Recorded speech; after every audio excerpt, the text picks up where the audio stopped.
Les entretiens des patriotes. Bonjour à tous, heureux de vous retrouver. Macron, bombe sale pour Kiev, alto fou, fin de vie, à vomir.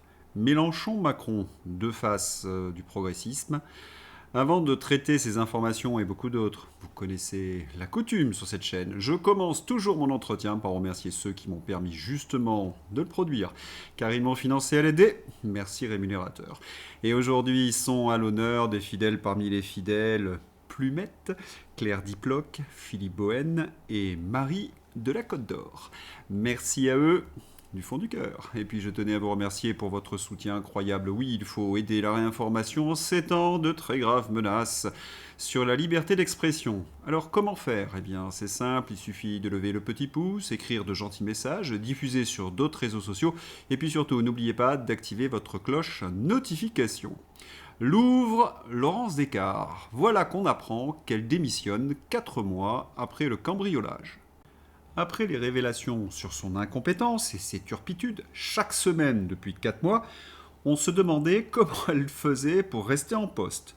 Oui, son départ était inévitable. Pas une semaine sans scandale. Le dernier en date. Alerte info, au Louvre, un homme a mis la photo de l'ex-prince Andrew Windsor quand il sort de sa garde à vue. Vous avez vu cette information sur les médias français, vous? Cela tourne dans le monde entier. Au Louvre, zéro sécurité.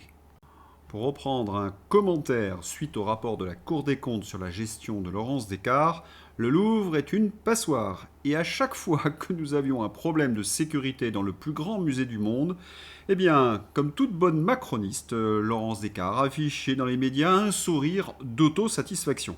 Oui, il fallait vraiment qu'elle parte. Surtout que son départ permet de cacher un autre scandale. Je vous en ai parlé hier. La mission de réorganisation du Louvre annoncée par Rachida Dati, officiellement abandonnée. Et oui, encore une illustration de la gestion de crise macroniste. Une macronarde est prise en flagrant délit d'incompétence, que dis-je, de nullité crasse. Eh bien, d'abord, on demande à la presse de la soutenir. Pensez, c'est une LGTB. Ensuite, on nomme une commission pour faire la lumière sur les éventuels dysfonctionnements. Ça, c'est pour faire croire que l'on agit. Mais on s'aborde la commission afin d'éviter, bien évidemment, de nouvelles révélations. Enfin, on remplace la nulle par une autre nulle quand la crise est passée. Ce scénario a été joué par la Macronie au moins 1000 fois. Et c'est la raison pour laquelle plus personne n'est dupe. Alors Macron n'a plus qu'une seule solution, c'est la censure. Jean-Noël Barrot. Reprendre le contrôle de notre espace public. Et cela passe par une mise au pas des réseaux sociaux qui servent en quelque sorte de plateforme à un certain nombre de ces mouvements, de ces mouvances de l'international réactionnaire pour venir perturber le débat public. Et les Français vont gentiment accepter la dictature, c'est ça? Eh bien, on est gâtés cette semaine. Macron parle de moutons bien gardés et son ministre des Affaires, qui lui sont très étrangères, de mise au pas des réseaux sociaux. Leur langage trahit bien leur pensée. Mais on va faire un peu de lexicologie réactionnaire. De manière simple, la première définition, c'est celui qui réagit contre quelque chose. Par exemple, cela a désigné ceux qui se sont élevés contre les boucheries révolutionnaires. Donc, si je comprends bien la pensée de Jean-Noël Barrot, les réactionnaires n'ont pas le droit de s'exprimer. Seuls les progressistes, auxquels ils s'opposent, auraient le droit de naviguer sur les réseaux sociaux. Et vous appelez cela de la démocratie? Je rappelle également que le général de Gaulle était un réactionnaire à plus d'un titre, et plus précisément lorsqu'il a réagi contre l'ordre imposé par les Boches en 1940. Il faudrait également travailler sur un terme international. Je sais pas moi, mais ça pue. L'inversion accusatoire. Vous vous rappelez de ce schéma? Les progressistes essaient d'imposer un ordre globalisé à grands coups d'Open Society, de World Economic Forum ou de médias aux ordres. Il y a donc une réaction à ce projet. Et les réactionnaires aujourd'hui sont de gauche et de droite. Oui, on réagit par exemple à cette internationale du crime sexuel que représente Jeffrey Epstein en compagnie de son copain socialiste Jack Lang. On réagit également à ce monde sans liberté d'expression, sans démocratie, qui nous rappelle d'ailleurs de très mauvais souvenirs. Voyez par exemple les critères du fascisme. Caractéristique principale du fascisme, totalitarisme et état absolu. L'État contrôle toutes les sphères de la société. C'est pas ce qui est en train d'être mis en place par le projet européiste. L'eschatologie politique, la fin des fins, exaltation de la nation, l'Europe, et promesse d'un avenir meilleur si on construit cette Union européenne fédérale. Exaltation du parti et utopie marxiste. Ça, c'est pour le type de droite avec des lunettes. Culte du chef. Adulation d'un leader charismatique. Bonjour le Mozart de la finance. Anti-parlementarisme. Rejet des institutions démocratiques, 49.3, et libérales et de la liberté d'expression. Violence et militarisme. Utilisation de la force, coucou la jeune garde, pour réprimer l'opposition. Corporatisme. Organisation de la société par corporation pour subordonner les intérêts économiques à l'État. Noyautage de l'État. Coucou France Télévisions. Mythe de la décadence, volonté de régénérer la nation par une révolution morale et culturelle. Europe et progressisme donc. Le fascisme, c'est donc un groupe restreint qui impose sa doctrine à la majorité par l'intimidation et la violence. Vous constatez que le Poudré et la Merluche cochent toutes les cases. Et nous, qui sommes accusés de tous les maux selon eux, nous voulons rétablir la démocratie. Fascinant. Philippe Béchade. McKinsey nous dégaine son nouvel élément de langage destiné à nous faire bien peur, l'international réactionnaire. C'est visiblement la nouvelle entité très méchante, comme le Covid, contre laquelle nous allons entrer en guerre, et vaincre en sacrifiant une fois de plus ce qui reste de nos libertés. Question candide, mais qui peut croire encore à ces éléments de langage ? La conclusion avec Nicolas Dupont-Aignan. Alerte, la censure pour l'élection présidentielle de 2027 est désormais revendiquée. Jean-Noël Barrot veut une mise au pas des plateformes numériques qui mettront en avant une soi-disant internationale réactionnaire. Traduction, ceux qui s'opposent à la politique progressiste, totalitaire du Poudré. Les macronistes ont de plus en plus peur de la démocratie et du peuple qui pensent de moins en moins comme eux. Et dans un retournement ironique de l'histoire, ces progressistes, entre guillemets, défendent les projets les plus criminels, les plus sales, et veulent mettre fin à notre humanisme chrétien. Et comme ils ne peuvent plus débattre, eh bien, ils imposent leurs projets par la force, par la répression. Égorger nos fils et nos campagnes, interpellation en série des veilleurs devant l'Assemblée nationale. Un homme placé en garde à vue a chanté 10 fois la Marseillaise. Il s'opposait au projet sur la fin de vie. Voyez également le visage de ceux qui militent pour le droit à tuer. Il y a des rires qui ne trompent pas. Merci Madame la Présidente. Pour la bonne tenue de nos débats, un certain nombre de collègues partagent la même idée que moi, c'est que monsieur le rapporteur, à chaque fois que des amendements de la gauche ou en tout cas de personnes qui sont pour son texte sont défendus, il souligne à quel point c'est formidable, et quand des personnes qui sont contre ce texte, qui est tout à fait honorable aussi, il essaye de tourner en ridicule nos amendements. Donc je demande juste une suspension de séance, s'il vous plaît Madame la Présidente, pour qu'on puisse en parler avec monsieur le rapporteur, parce que c'est impossible de tenir le débat comme ça jusqu'au bout. Séance de 5 minutes. Un rire sardonique, on va s'arrêter là. Anan Mansouri demande une suspension de séance car elle explique que le rapporteur dénigre les amendements contre son texte. Il rigole après son intervention. Un beau visage de macronard. On parle des amendements pour protéger les handicapés de la fin de vie. Il n'y a pas à dire, Macron s'est sélectionné ses sbires. Le délit d'entrave prévu par la loi sur la fin de vie est un scandale absolu, épouvantable. Demain, un proche qui tenterait de convaincre un patient de ne pas mettre fin à ses jours risquera 2 ans de prison et 30 000 € d'amende. Aider à vivre deviendrait un crime. Personne ne peut accepter cela. C'est une telle inversion des valeurs. Autrefois, il y avait non-assistance à personne en danger et c'était puni par la loi. Aujourd'hui, si vous voulez aider quelqu'un, vous risquez d'être puni par la loi. Autrefois, les médecins soignaient, ils prêtaient serment pour ne pas nuire. Avec Macron, il donne la mort. Sabrina, donner la mort, c'est remettre en cause 25 siècles du serment d'Hippocrate et aller droit vers l'eugénisme. Cette loi va de plus engendrer une inégalité la plus injuste. Il y a ceux qui auront le droit d'être soignés, d'avoir des soins palliatifs, et puis il y aura les autres, les pauvres, ceux qui seront piqués comme des chiens. C'est ce que craignent de plus en plus de médecins. Médecin en soins palliatifs depuis 40 ans, le docteur Anne Delatour le dit avec force. Cela fait 40 ans que je fais de l'aide à mourir sans provoquer la mort. Je soigne, j'accompagne, en équipe. Appliquons les lois et développons enfin l'accès aux soins palliatifs pour tous. Une société qui donne la mort à ses malades oublie son humanité. Aux députés, votez contre le droit à l'aide à mourir. Pour rappel, l'instable de l'Élysée a fait de cette loi la priorité de son quinquennat. Oui, il pue la mort, le poudré. Macron vole-t-il au secours de la Merluche? Horreur Berger.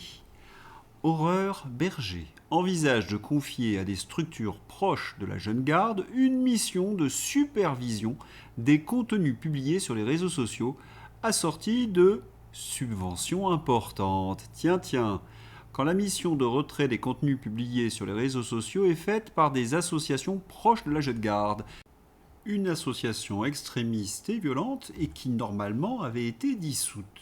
Vous comprenez que tout ce cinéma, c'est pour faire taire le peuple français, ni plus ni moins. Macronistes et France Insoumise, main dans la main pour la censure, une forme d'intersectionnalité des luttes. Charlotte Dornelas. On vient d'entendre, hein. Il y a 7 gamins, parce qu'ils ont le même âge, qui sont actuellement en détention provisoire pour avoir tué un homme, ce qui n'est pas rien dans une vie. Hein. Porter toute sa vie d'avoir tué un homme à coups de pied sur un trottoir, c'est pas rien. Ça n'existe pas non plus dans son discours. Et ces gamins-là, ils encourent 30 ans de prison pour ça. Hein, potentiellement, ils vont sortir... Il défend quoi, Jean-Luc Mélenchon? Simplement une société clivée. La diabolisation de la droite, des patriotes, a permis à cette mafia socialiste et mélenchoniste de conserver leur pouvoir pendant plus de 40 ans.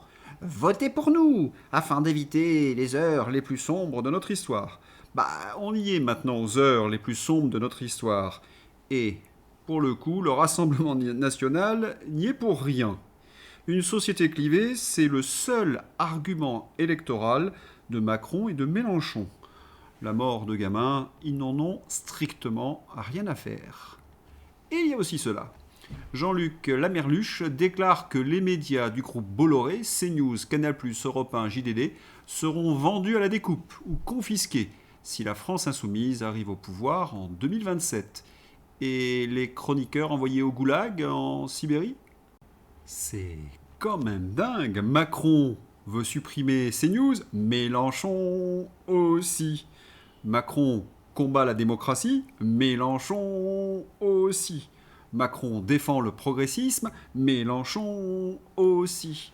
Mais ces deux-là, ils vont finir par nous faire un petit. Sur les grandes gueules, les amis de Mélenchon ont dépassé le mur de l'abjection.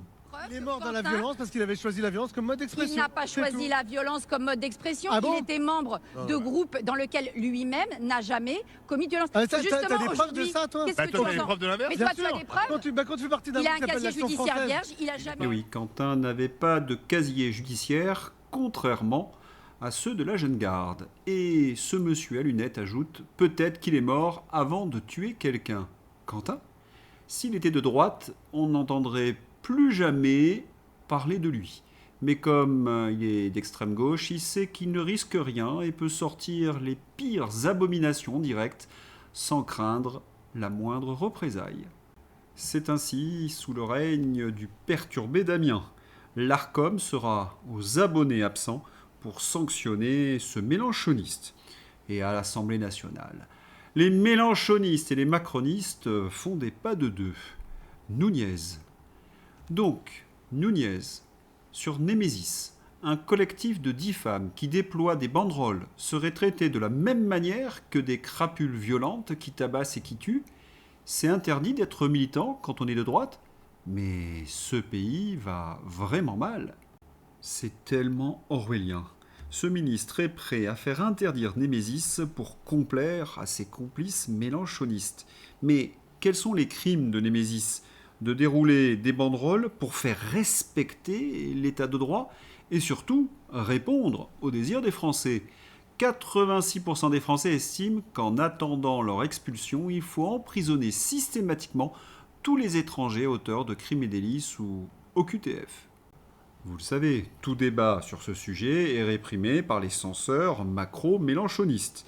Mais face au mécontentement très majoritaire des Français, eh bien, ces progressistes s'enferment dans le déni, la violence et la répression. Mais voilà, une fois de plus, le mur du réel. L'attaché parlementaire de Raphaël Arnaud admet avoir incité ses camarades à lyncher le jeune homme de 23 ans. Allez, Lyon Antifa, on tient. Ces propos sont terribles parce qu'il y a intentionnalité. Le dossier devient indéfendable. Mais ne vous trompez pas, tous les lieutenants le savaient. Mais à la France insoumise, ils défendent la ligne du parti. Ils ont le culte du chef. Après les assassins, voici venu le temps des fanatiques, des narcotrafiquants et des corrompus. Mais c'est carton plein à la France insoumise. Pour le second tour des législatives 2024, Raphaël Arnaud, Antifa Jeune Garde, avait le soutien officiel d'Olivier Faure, Marine Tondelier, Fabien Roussel, Jean-Luc Mélenchon. C'était même écrit sur leur tract. Et sont-ils d'accord avec ça ?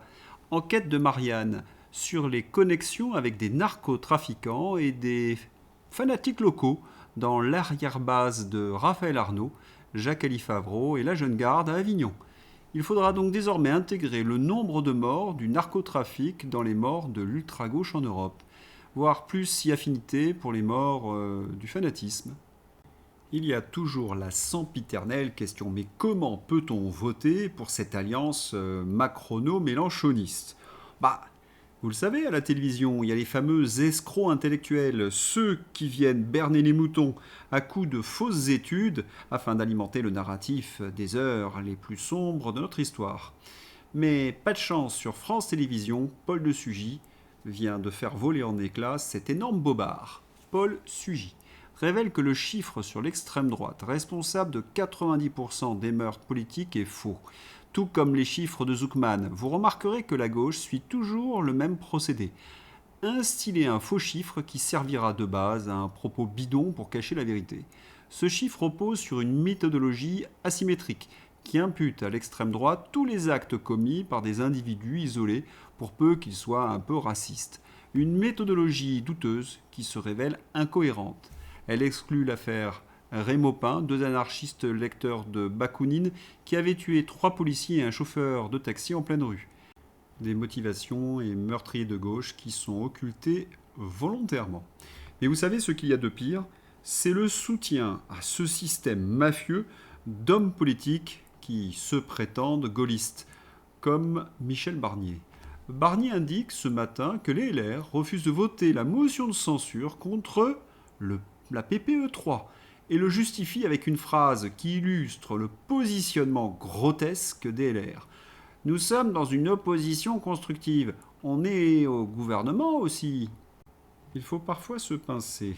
Les LR soutiennent donc la PPE 3, qui va faire exploser la facture d'électricité des Français et qui met en péril notre parc nucléaire. Il soutient également la politique étrangère complètement dingue d'Emmanuel Macron, j'en parle dans un instant, le narcotrafic qui explose, l'appauvrissement généralisé des Français, la corruption qui gangrène toutes les institutions. Oui, les LR soutiennent la folie d'Emmanuel Macron.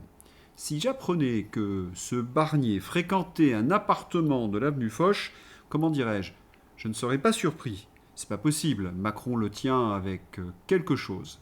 Tenez, puisqu'on parle du loup, Macron, triple échec pour la Russie. Cet échec serait économique, militaire et diplomatique. C'est tellement crétin, parce qu'il n'y a pas d'autre mot, que l'info a disparu de la une du Figaro en moins d'1 heure. les gens dans les commentaires se déchaînaient contre Macron. Bon, on ne va pas réétudier une fois de plus cette inversion accusatoire, mais on va essayer de comprendre ce que cela cache. Direction la Russie. La Russie menace de répondre aux tentatives de transfert d'une bombe sale à Kiev. C'est quoi encore cette diablerie ? Les sénateurs russes ont appelé la Grande-Bretagne et la France à lancer d'urgence des enquêtes parlementaires après la déclaration du SVR sur d'éventuels plans de transfert d'armes nucléaires à l'Ukraine. Le Conseil de la Fédération a averti, une telle démarche entraînerait une escalade brutale du conflit et créerait des menaces directes pour la sécurité de la Russie et de toute l'Europe. Les peuples britanniques et français seront inévitablement entraînés dans la zone de risque, car à Londres et à Paris, on ne peut ignorer que, conformément à la doctrine nucléaire russe, une agression d'un État non nucléaire avec le soutien d'une puissance nucléaire serait considérée comme une attaque commune, indique le communiqué. L'appel a été envoyé par les canaux diplomatiques au Parlement des deux pays, ainsi qu'à l'ONU, à l'Agence internationale de l'énergie atomique et aux participants à la conférence d'examen du traité sur la non-prolifération des armes nucléaires. Le document souligne la nécessité de mener une enquête et d'informer les citoyens et la communauté internationale de toutes les circonstances de cette situation. À ma connaissance, silence radio du côté de l'Élysée et de Londres. Et vous savez que Macron voudrait donner notre arme nucléaire aux Allemands. Pétition contre cette énième dinguerie. Une pétition à signer urgemment sur le site de l'Assemblée nationale et à faire tourner partout. J'ai signé et vous dans ma description. C'est vraiment la panique chez tous ces européistes. Leur radicalisation le prouve. Voyez ce qui se passe par exemple en Allemagne. À Elbrom, en Allemagne, un retraité visé par une enquête pour insulte après avoir commenté sur Facebook la venue du chancelier Merz avec le mot Pinocchio. La police invoque le paragraphe 188 protégeant les responsables politiques. Ces politiques désavoués par le peuple deviennent des dictateurs. Urgent de les dégager tous. En Angleterre, Keir Starmer, Premier ministre britannique, a envoyé des lettres aux suspects d'abus sur mineurs au lieu de les poursuivre en justice. Ce type a défendu les gangs d'agresseurs sexuels pendant 20 ans avec sa clique. J'ai voulu en savoir plus. Ces lettres n'ont aucune force légale contraignante. Pas de poursuite automatique en cas de non-respect, pas de suivi systématique. Des critiques victimes familles comme Maggie Oliver disent qu'elle servait souvent à faire disparaître des dossiers sans vraie enquête ni charge, surtout dans le cas justement des gangs de criminels. Exemple tragique, une jeune fille, Georgie Boxall, est morte après que son abuseur a ignoré 2 lettres. Quant à Macron, il est au fond du trou. Entre l'affaire Epstein et son bilan, c'est une catastrophe. Il a donc besoin de détourner l'attention. Ces européistes pèsent de toutes leurs forces pour empêcher Orban d'être réélu. C'est ce qu'affirme Alice Weidel, la présidente de l'AfD, qui vient de balancer toute la vérité sur son compte X au sujet de la tentative de coup d'État menée en ce moment même par l'Union européenne et l'Ukraine pour faire tomber Viktor Orban en Hongrie. Il faut dire que Viktor Orban fait tout pour empêcher les européistes de nous ruiner. L'Union européenne critique le manque de loyauté de la Hongrie après son veto à un prêt de 90 milliards d'euros à l'Ukraine. Rage du poudré, rage de Pucula, et ils sont prêts à mettre au feu les traités européens. Le poudré déclare que la France livrera un paquet d'aides de 90 milliards à l'Ukraine, affirmant « Nous n'avons pas le choix ». Et on va le prendre où, ce paquet ? Cause-conséquence, marre de ce pognon dilapidé vers le camé corrompu. L'Union européenne a déboursé 195 milliards d'euros pour soutenir l'Ukraine durant ses 4 ans de guerre. Pour économiser 450 millions d'euros, les tarifs des hôpitaux vont augmenter à partir du 1er mars, annonce le ministre de la Santé. Du pognon pour tuer, oui. Du pognon pour la prospérité, non. Le mot de la fin avec Elon Musk. ZZ veut une guerre sans fin. Un système de corruption perpétuelle, c'est diabolique. Allez, C'est l'heure d'ouvrir la page fantasy avec le Gorafi. Jean-Luc Mélenchon, nous n'avons rien à voir avec la France insoumise. Tiens, un ancien lieutenant de Mélenchon, Kuzma. Les mouvements type Antifa sont régulièrement utilisés, je pense au 1er mai 2018, à la loi El Khomri, aux Gilets jaunes, pour disqualifier les mouvements sociaux. Didier Maistre, pour avoir couvert nombre de mouvements sociaux et de manifestations, je ne peux qu'en confirmer. Ces gens ont méthodiquement tout bousillé. Ils sont les meilleurs alliés du pouvoir. C'est ce que je disais. La télévision, avec ses experts très indépendants, présenté uniquement comme sociologue, Hugo Paletta a pourtant participé à des ateliers de formation La France Insoumise aux côtés de Raphaël Arnaud. Il l'a aussi invité sur son podcast.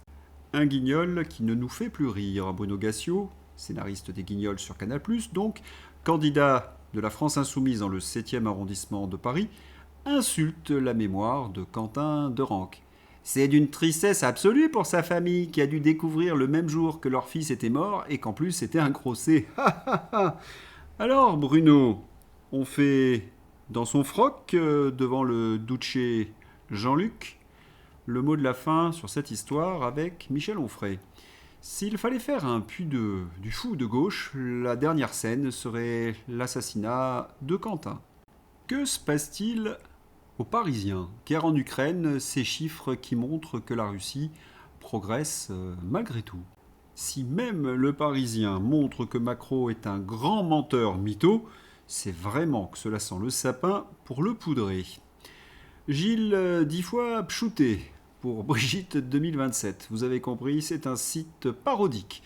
Jack Lang serait pressenti pour prendre la tête du musée du Louvre suite à la démission de Laurence Descartes. C'est bien sûr une blague, une provocation. Mais Jack, elle, nommé en 2023 par Macron à 83 ans à la tête de l'Institut du monde arabe, malgré ses 1001 casseroles qui traînaient derrière lui, ce n'était pas une provocation. L'article qui fait polémique. Le New York Times vient de publier un article intitulé « Les dossiers Epstein n'auraient jamais dû être rendus publics ». Vous n'allez jamais deviner le nom de l'auteur. Richman. Et oui, en 2014, le même journal avec le même journaliste titré « Agresser donc les enfants ne sont pas un crime ». Il n'y a pas de hasard, un peu comme Gabriel Maznev défendant Emmanuel Macron. Près de 200 photos sur des enfants découvertes dans la cellule de prison de Marc Dutroux. Il y a aussi un disque dur d'Epstein dans sa cellule. Voilà, c'est tout pour aujourd'hui. Je vous souhaite une excellente journée. À bientôt. Au revoir.